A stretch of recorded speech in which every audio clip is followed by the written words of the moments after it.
بسم الله الرحمن الرحيم سبح اسم ربك الأعلى الذي خلق فسوى والذي قدر فهدى والذي أخرج المرعى فجعله غثاء أحوى سنقرئك فلا تنسى.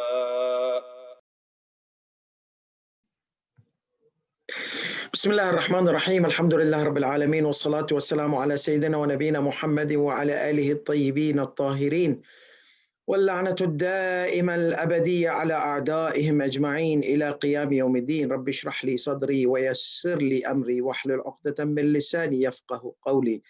Inshallah, today it is going to be our final session in our course of tafsir, the method and approaches. We have one type of tafsir left, which we spoke a lot about it, but just because we are following a book of Isfahani, so it was necessary to just mention that also and finish the course, wrap up the course. And we are going to talk about how a person who has done this course can write a thematic paper on tafsir of the Quran, tafsir of the Quran, writing a thematic paper. So basically, we have lesson 10. Let's move to the slide. And as I mentioned, if you see the slides do not move, please let me know, so I know that there is a problem here.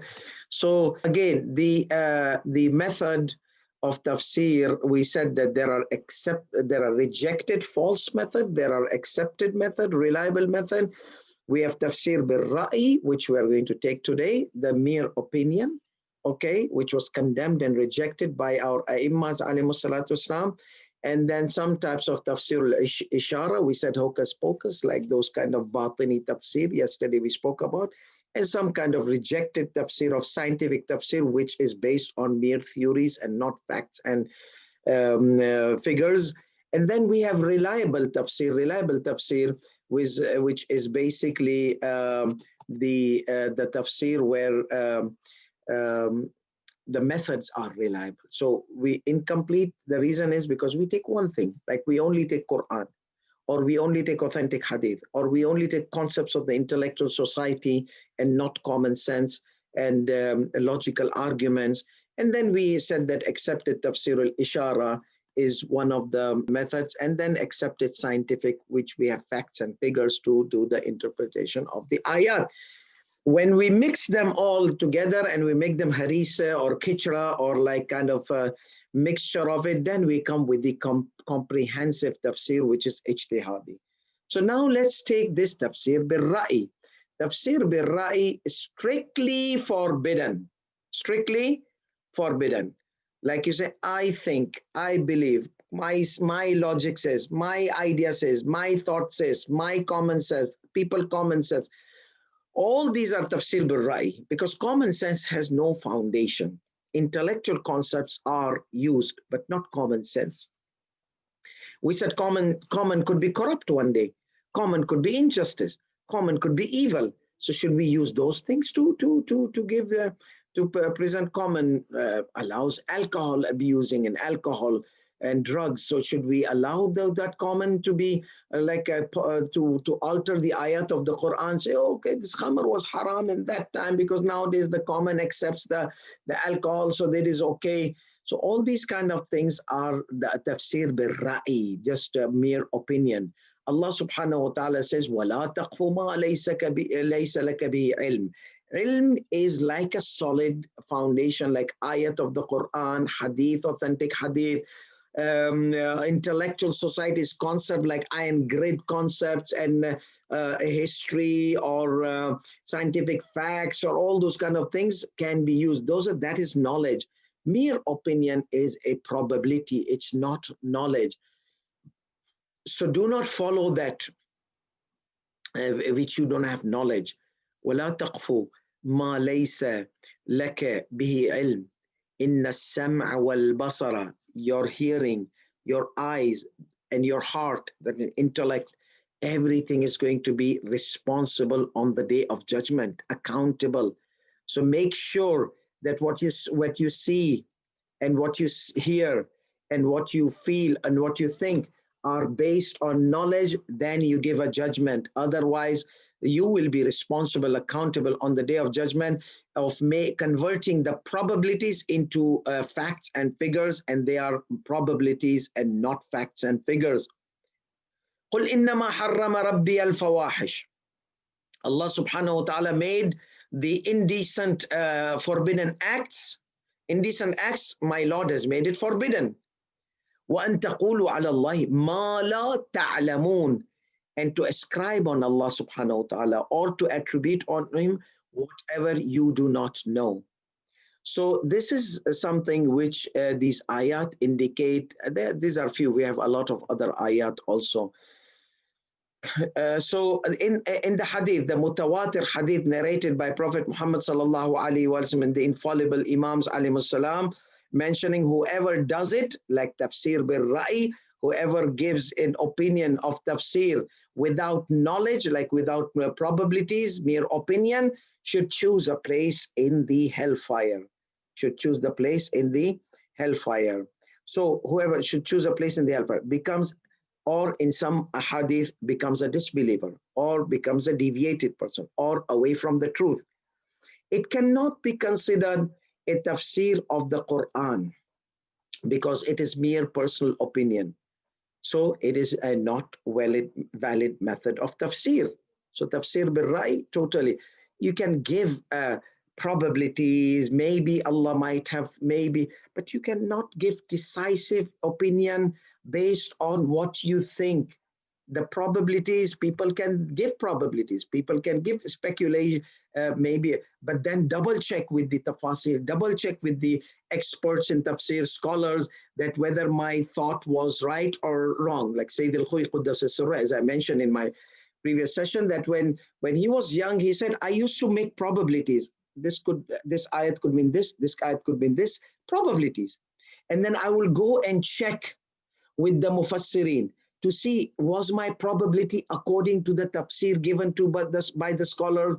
He says when he was young, he used to always open his mind and think about probabilities of what could be the probabilities of an ayat. Could be this, could be this, could be this. And that is one of the things which is permissible. However, if you take the probability and make it a decisive tafsir without a ground knowledge, without referring to the expert mufassir, then that is the thing which is condemned and should be a cause of a person to choose his place in the hellfire. So as mentioned, it is baseless tafsir without referring to rational or narrational evidences and indications. Qarina. Salat, solidarity. It's like people, what is salat? Salat is not Allahu Akbar, ruku' sujood. No, salat means solidarity, because salat is a commitment to God. Some people, they become Muslim Marxist people. Okay, we call them in Arabic Shu'iyun. They started doing tafsir of the Quran because we are Muslims and we are Marxist. Okay, so we are going to use the tafsir of Marxism in make it. It is obviously mere opinions. Or dunya. What is dunya in the Quran? Dunya is living under a capitalistic system. Okay, from what is your evidence? No, I think it's my opinion. Then keep your opinion to yourself, and if you give a decisiveness of that opinion, then you should choose your place in the hellfire according to the hadith, because you are basing a tafsir on speculations, mere speculation. There's no knowledge behind that. There's no hadith, there's no ayat of the Quran, there are no logical arguments supporting that hadith or that interaction of the hadith or interaction of the ayat with this kind of opinion. Akhirat is a higher life under a socialist system. So socialist system can lead to a higher life, and that higher life is akhirat. Snake in the story of Musa alayhi salatu wasalam is the nafs or the ego. So these are not real things. These are metaphors. These are figurative expressions. There's no real thing as salat. There's no real thing as the word definition of dunya. God has used all these figuratives. Cast down your cast down the staff. Allah subhanahu wa ta'ala said to Prophet Musa, "Adrib ba'asaka," throw your staff, put your staff down, put your stick down. So what is staff? Put your stick down, put your ego down. Okay. The narrative of Adam alayhi salam. These are all wrong tafasir based on mere opinions. Narrative of Adam alayhi salam in the Quran is entirely symbolic. They say there was no such thing as Adam the father. It is the human being who are there. They are, every single one of them is Adam. The first human, they were all considered Adam. So it's a symbolic, some said it's a philosophical, thus Adam is a metaphorical figure. So these are the wrong tafasir. These are some examples Isfahani mentions about mere opinion and does not have any base of knowledge. So now Ra'i is using aql, and Tafsir al-Aqli we said previously using aql. So what is the difference? Here this guy is using aql, here this guy is using aql. Tafsir bil-Ra'i does not use the rational or narrational or scientific indicators like the facts, but it's upon the personal opinion. But Aqli, no, Aqli use rational arguments, narrational arguments, scientific, whether this Aqli using logic to divert the literal meaning to metaphorical meaning, as we said, or no, it's ijtihadi, using the rational argument to make the rational conclusions. The exegete is unqualified in Tafsir bil-Ra'i because there's no ground knowledge. Here, no, the exegete is qualified. He knows the art of hadith. He knows the art of Arabic language. He knows and I've seen a lot of given nowadays, a lot of people, they give Tafsir bil-Ra'i. They're not qualified. They don't know even Arabic language background, they don't have it. So the exegete is qualified. He uses those, but here, Tafsir al-Aqli, he uses the rules of exegesis, okay? And he is a very well qualified person. Here does not use the rules, Tafsir bil-Ra'i. And the criteria for referring to the Zahir or Batin is not known. It's just mere opinion. It's a Batin, it's a Zahir, it's a flip-flopping direction. Here, no, there are rules and regulations, and everything is according to the methodology, intellectual methodology we mentioned previously. Here, this guy, like I have seen some people, okay, they are, subhanallah, they are not scholars. They don't know Arabic language. They have not studied Rijal. They have not studied Hadith. They have not studied Balagha. They have not studied extensive Ilm al-Usul and all these kind of, some of our Khoja brothers, they think that they are more qualified than Maraja. And all what they have is speculative tafsir. And unfortunately, I see this trend in some of our Khoja brothers. I don't see other places this much, but here, mashallah, I mean, people, they have lost their senses, lost their direction, and they started challenging the Maraja. You can challenge the Maraja. Marja doesn't have any problem. Come and challenge him, but come challenge him in a proper way, not by using your mere opinion and how you think. Without, I've seen some, and I asked some of these, have you studied Ilm al-Usul? Have you studied Ilm al-Hadith? Have you studied Ilm al-Rijal? Have you studied Arabic grammar? Have you studied Balagha? Have you studied the grammatical analysis and how many? Nothing. So what is your source? No, I'm using the interpretation, the English, the tarjuma of the Quran. Who said this is tarjuma? It is interpretation. And the interpreter may not necessarily, the one who translates may not necessarily be qualified. Okay? So you have to refer to qualified person. So we refer to our Maraja, our qualified. You refer to the interpreter of the Quran, who's not qualified in everything, who just takes the translation and chooses the word which he feels most appropriate meaning, which is more appropriate in his thought according to the word of the Quran. Because one word in Arabic language can have several meanings. So his choice is not as the choice of a mujtahid or a marja or a qualified person. Alhamdulillah, we have great Maraja. Why do I need to follow? But just because people, they make things easy. People, they just like, they have done master degree or master program, and they think that they are more knowledgeable than the Maraja. This is a dangerous trend which I'm seeing day to day. These people, they pop up from nowhere and they challenge Maraja. become mujtahid, challenge marja. Learn, go into the hawza, study. I have seen Sayyid al-Khu'i in front of a mujtahidin, they would oppose Sayyid al-Khu'i. And Sayyid al-Khu'i would welcome their opposition in their opinions and would respond. So be somebody who's qualified to that level and challenge properly. Why are you challenging with your ignorance somebody who has studied like 50, 60 years? Go study 20, 30 years at least. Learn the background of Hausa education and then challenge. Maraja are welcoming. I haven't seen anyone modest, welcoming to people who oppose them like our top Maraja. They welcome, come please discuss with us. Then at the end, one of the marja, his student Mujtahid, he was saying, Sayyidina, I disagree. I have this. What did he say? He didn't, no, you have to follow my opinion. No. Who are you? You are nothing. You are challenging me. No. He said, Walaka wajhun. You have your opinion. You have your direction. So if a qualified person comes and disagrees with the marja will welcome him. That's the Hausa, allows the differences of opinion on that level where the scholars, they discuss with each other their opinions and try to see have a healthy academic discussion. But people who are like unqualified, they do masters in Islamic studies and they're now ready to challenge the top Maharaja. This is nonsense. This is absurd, not intellectual. If you want to challenge a doctor, do medicine and go and challenge the medical theories of that doctor. You are just a high schooler and you are challenging the doctors in their knowledge and education. Be a doctor and challenge a doctor. These are the academic ground rules for the intellectual society. This is what happened.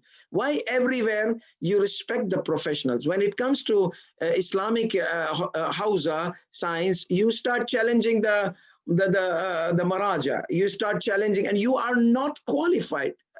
Like Shaykh Muhammad Baqir al-Sadr challenged Sayyid al-Khu'i.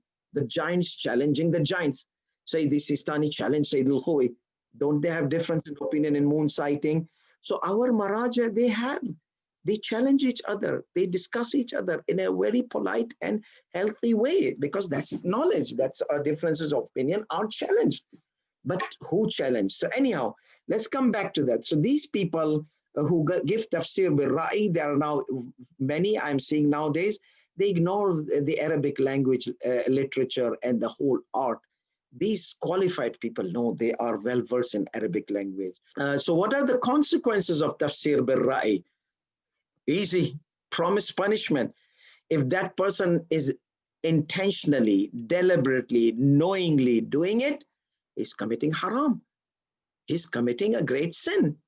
As we said, he's true. However, if somebody is ignorant or doesn't know these kind of things, and so Allah subhanahu wa ta'ala may be merciful to him. But if somebody is deliberately doing it, knowingly that he should not be doing, and he should not be, unless if he's a qualified person, then obviously that is the red line. Loss of credibility by rational people. Yeah, so who are you? Like you study like a master's in Islamic science, and now you think that you are, so rationally he's not qualified. According to the intellectual, he can only challenge a person who has master degree with master degree. But if you have master degree, you are challenging a PhD. No, let a PhD student challenge a professor of his own. And that's what happens in PhD program, that the students, they challenge their teachers and they write criticism to those scholars and those teachers before them. So causing others to astray, that is another problem. You are deviated and you deviate others. So you become dhal and mudil. You are deviated and you deviate others in their moral values, in their beliefs, in their practices, in their ideas, and it leads to immoral society. Abandoning Ahlul Bayt alayhimus salam. So we have treasure. So if you start giving your tafsir bil ra'i, obviously you are abandoning Ahlul Bayt. So we have to stick to Ahlul Bayt, because even the Sunni narrations, they say that the Prophet sallallahu alaihi wasallam left two things: Kitabullah, Book of Allah, and the Ahlul Bayt of Rasulullah sallallahu alaihi wasallam. Spread of falsehood and its method, weakening of the religious concept, causing negative thoughts and images about Islam and Quran. So these are some of the consequences where somebody comes out, pops up with a master program, or even not master program, nothing. He just knows how to interpret the Quran, and he just sees that no, this is wrong and this is right. And like many people, they started raising the issue of zakat, and they're not qualified. Majority of Maraja, they have used the Quran and the Hadith to indicate that the zakat is on 9 items. Now they want to pay zakat on wealth as well. So I tell them, okay, you want, bring your zakat. Let's give it to the poor. No, but why does marja allow? Okay, are you following the marja or are you following yourself? Okay, if you really want to pay zakat, then pay zakat. No one says no. There was one guy who told me that why this homes, there is a flexibility in the homes and this and that. Isn't it wrong? People, they should pay homes. I said, okay, come sit here. And I did accounting. Long, lengthy dues came out on his shoulder. I said, yes, now you say flexibility. Now, yes, these are the rulings which you have not paid your dues, so pay. No, but I was not talking about that. Well, the rules are rules. There are the areas where there are flexibilities in the hadith, in the ayat of the Quran. Our Maraja has given those flexibilities. The areas where you have to pay zakat or homes, they have said it. They have not taken out of the pocket to make flexible or to make hard. Whatever is there in the text, they have presented it. So either you follow the text, which Maraja, they have deduced their laws from it, or you follow your personal opinion. So these are the problems we face in our societies, that people, they start taking things and they have these negative thoughts, and they bring negative thoughts on Islam and Quran. And finally, we said that the complete tafsir is the tafsir al-jami', which is the exegete, involves the following approaches: the Arabic literature and language arts to understand the linguistic perspective of the verse, the jurisprudential fiqh approach, Islamic laws, to understand the fiqh perspective of the verse, the theological approach. Remember the approaches? We have methods and we had approaches.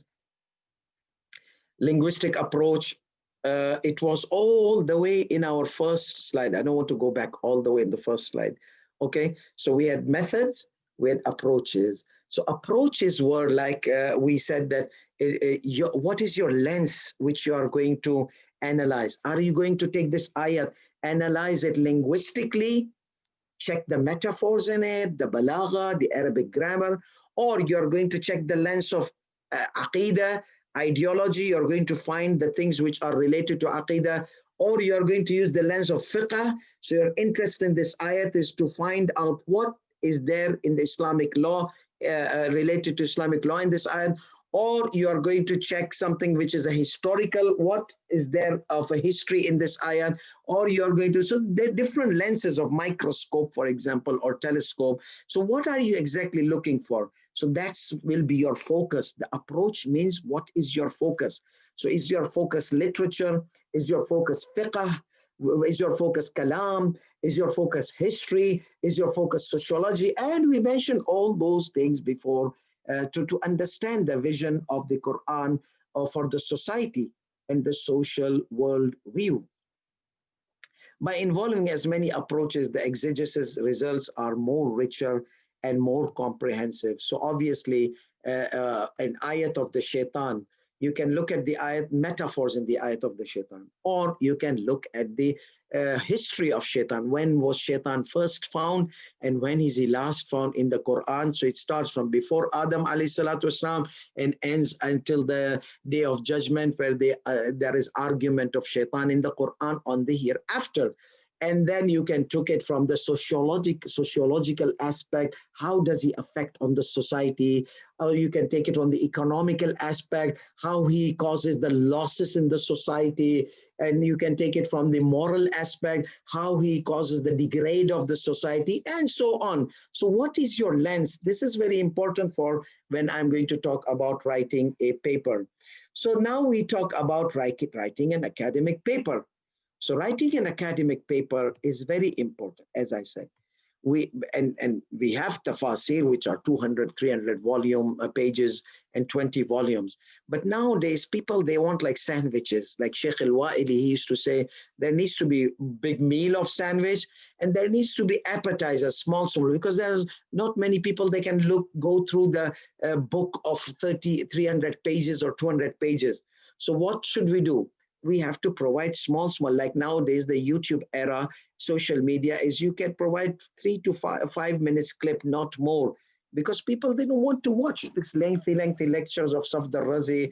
Only those people who want to qualify, they are watching these lectures. Only those people who want to become Hausa student, who want to develop their knowledge, go deep and deep, they are going to. But of the people, they don't want to watch this 1 hour lectures of Safdar Razi, okay, or anyone else. They want sandwiches, they want appetizers. So what happens then when you guys write academic papers on tafsir, using the tafsir of our scholars, then you are providing small things, and you can make a YouTube clip out of it, provide it to the general public, so people know the ideology of our mufassirin, Allama Tabatabai, Allama Nasir Makarim, Jawadi Amili, through you, because nobody is free to go through there. So you can provide them those small clips of small discussions in these kind of papers. So the best papers are written in academic world is compare and contrast. So you find the common things, and then you find where do they differ.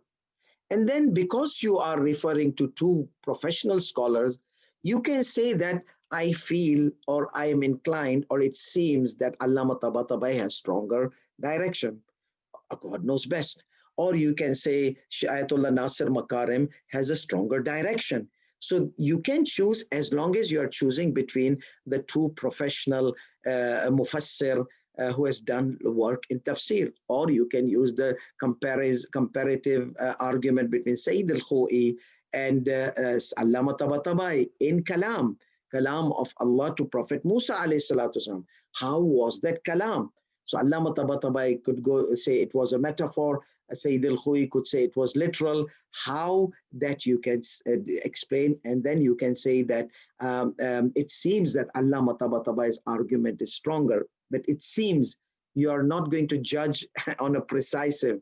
You're going to give an idea, speculative idea, and you're going to stick to those words which indicate your speculations, because you are not in the level of Allama Tabatabai or Sayyid al-Khoi to give a precise or decisive judgment. That you need to be very careful about. So you can say it seems that Allama Tabatabai's argument is strong. It seems Allama Nasir, Wallahu al-alim, and God knows the best.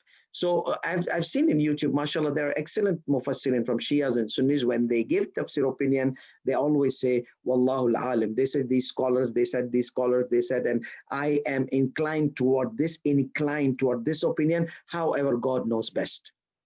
So I had a professor in university when I was doing my master's in Quranic studies. So my teacher was telling me the one good thing I like in Shia tafsir is whenever they'll say something, they'll say, Wallahu al-alim. God knows the best. God knows the best.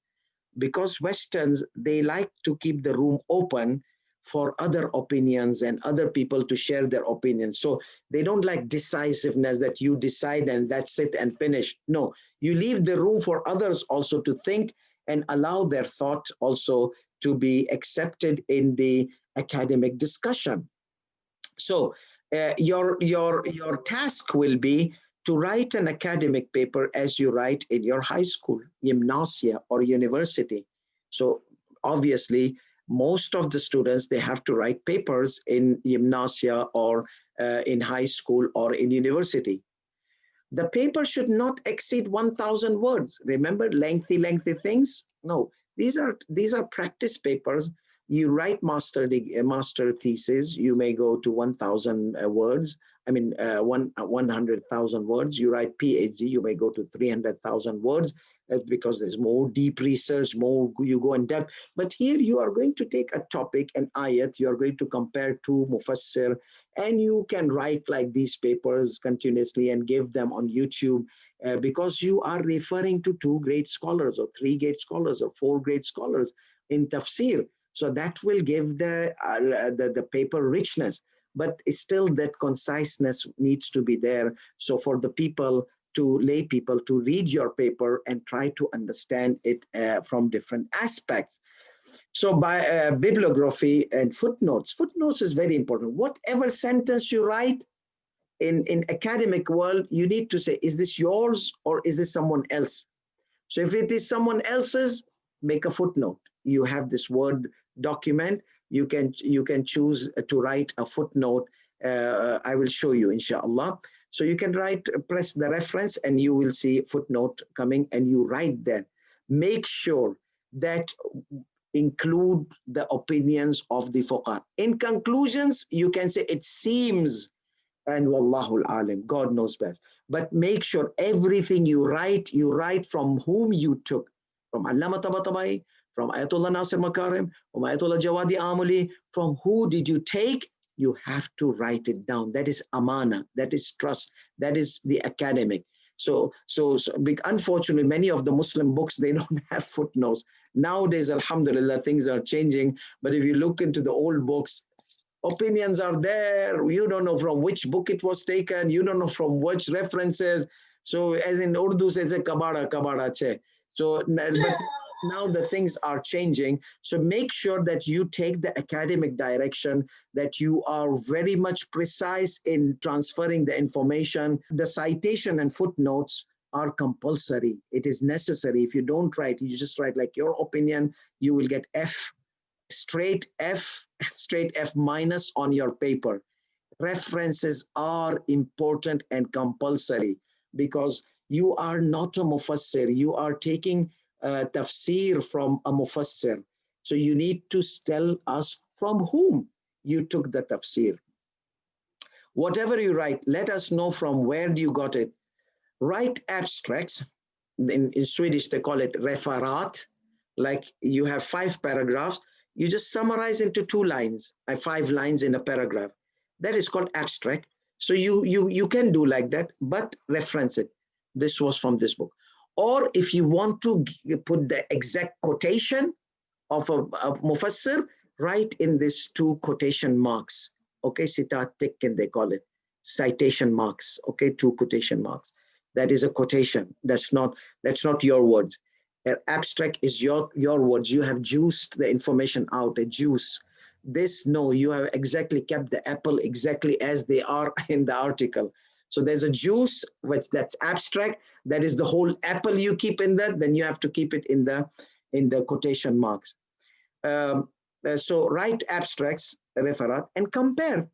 Write opinion of Allama Tabatabai in abstract, like opinion of Jawadi Amuli, opinion of Nasir Makarim, and then you compare and see where they differ.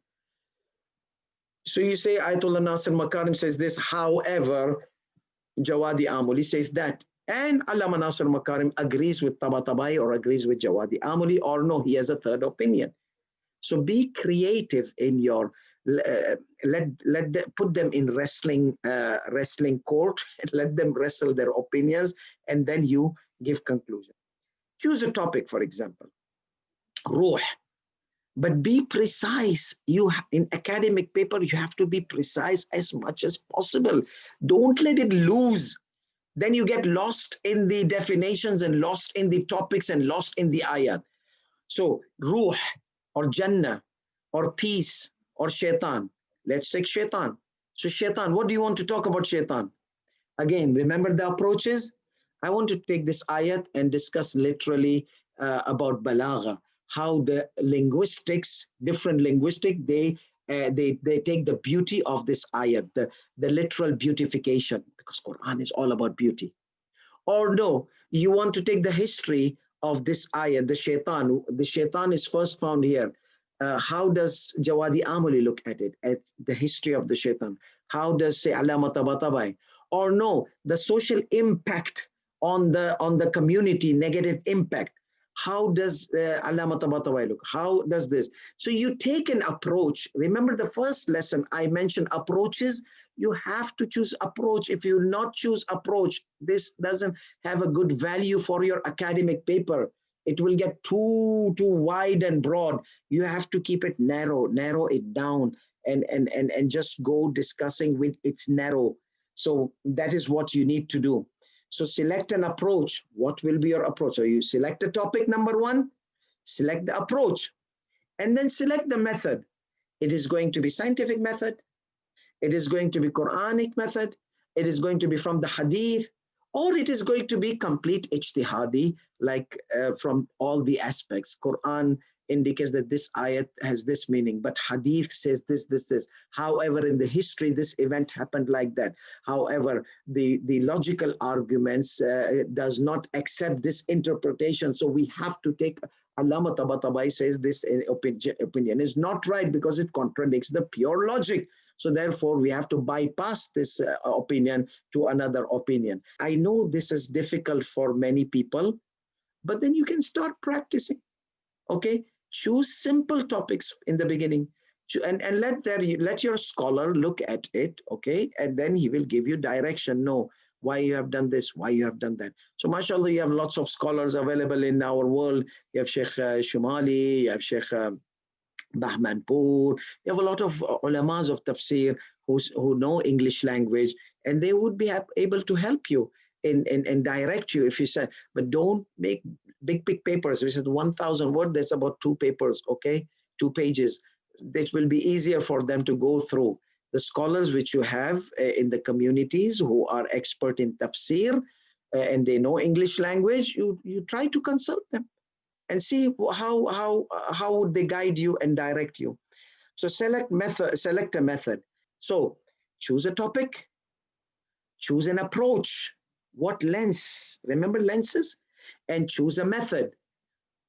What is going to be your source? Method, source. Is Quran bil Quran, or hadith, or history, or linguistics, or what are you going to use? Or scientific data.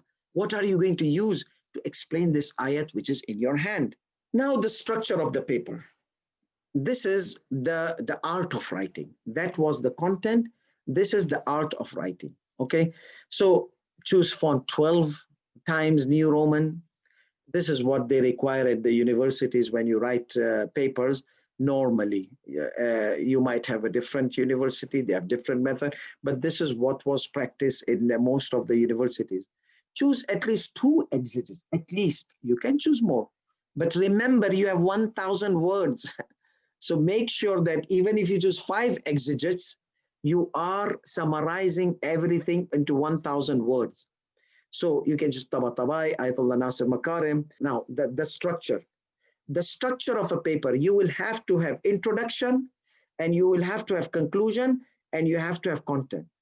Now, pay attention to this. When you write papers in university, your conclusion is what your introduction was. In introduction, you will say, I am going to discuss this ayat from this angle, from this tafsir, my approach will be this. So in introduction, you say, I'm choosing this topic, my approach, my lens, my approach is social impact. My topic is shaitan, my social impact in the society, and I'm going to take 2-3 examples how shaitan was able to deviate certain societies, and I'm going to choose Allama Tabatabai and Nasir Makarim. This is I am going to do, okay? And this is my question. How is Allama Tabatabai different than Allama Nasir Makarim, okay? This is your introduction, not more than 4 or 5 lines in this small paper. So you are telling us what you are going to do. Your topic, your method, your approach, your sources, which tafsir you are referring, and what is your question? What are you planning? This is a very important thing. What are you planning to achieve? You want to see what is the difference between these 2 scholars, okay? How do they look? This is your question. And then conclusion. In conclusion, you are not going to add something new. Once you add something new, you will get minus point. You are going to say, I did this. I did a paper on Tafsir and I did the analysis. I used Allama Nasir Makarim and compared with the Tabatabai. My focus was on this kind of approach. My source was Quranic methodology, my this, and the conclusion was that Allama Tabatabai, it seems that Allama Tabatabai is stronger in this ayat. Be precise. Don't give a judgment general. In this ayat, in this methodology, it seems Allama Tabatabai has strong, or Allama Nasir Makarim has stronger argument than Allama Tabatabai. That's your conclusion. That's what you concluded. And God knows best. So conclusion needs to be as introduction. Don't add anything new in the, because you will be asked, you added something. Why didn't you put it in the introduction? Introduction is you map your paper. Conclusion is what you did in your paper. So what you're planning to do, what you have done. I know in the books it's different, but I'm teaching you how to write an academic paper. It is different than book. In the book, you will see the story of lifestyle of the author and what he's this and where he comes from and this and that. And in conclusion, you'll find totally different thing. That is the books. That is the books which are sold on Amazon.com or whatever Albreeze or whatever websites. Those are books. When we talk about academic paper, which are useful in universities and gymnasia and academic world, this is how they like to see. So this, you will add richness in the world of academy. You will help the scholars, our ulamas, tafsir, to be spread among the academic world. And the academics, okay, when people will be searching for an ayat, they will Google, your paper will pop up, okay, from one of those sources, and you'll get thawab. You'll get reward. People will be looking at you because you have been given references. Though your conclusion was not precise, but you will help them do more and more research. So this is introduction, this is conclusion here. Introduction, inledning, they call it in Swedish, about 50 words or 3 lines. What are you going to do in this paper? I mentioned these questions. If you can write it down, rewind this clip and write it down, what I said. And the conclusion of Slutningsvis, about 50 words or 3 lines. What did you do in this paper? So what are you going to do? What did you do? And then in the middle, compare and contrast that content. So make it small paragraphs. Don't jumble up in one packed paragraph. Choose only 2 to 3 verses of your topic. Don't go too stretched. Don't go too wide. You will end up into circles and circles and you will not be able to get out of it to put a 1,000 word paper. Topic and approach. Check out what are the similarities of both exegetes and what are the differences of both. Tell us which of both scholars' arguments you liked and why. So this is the thing. You did comparative, you were inclined. Why were you inclined to Allama Nasir Makarim? Why do you feel his argument was stronger? Why do you feel Allama Tabatabai or opposite? Okay, why? This was the previously 2019 to submit by email on 5th July. I was supposed to change this, but anyhow, if you're interested in writing paper using the 10 lectures I have given, you're most welcome to do. And you send me your paper whenever it's ready. I will look at it and I'll give you my feedback on it. وآخر دعوانا الحمد لله رب العالمين وصلى الله على محمد وعلى آله الطيبين الطاهرين. اللهم صل على محمد وآل محمد. اللهم صل على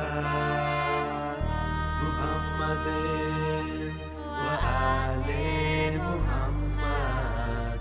اللهم صل على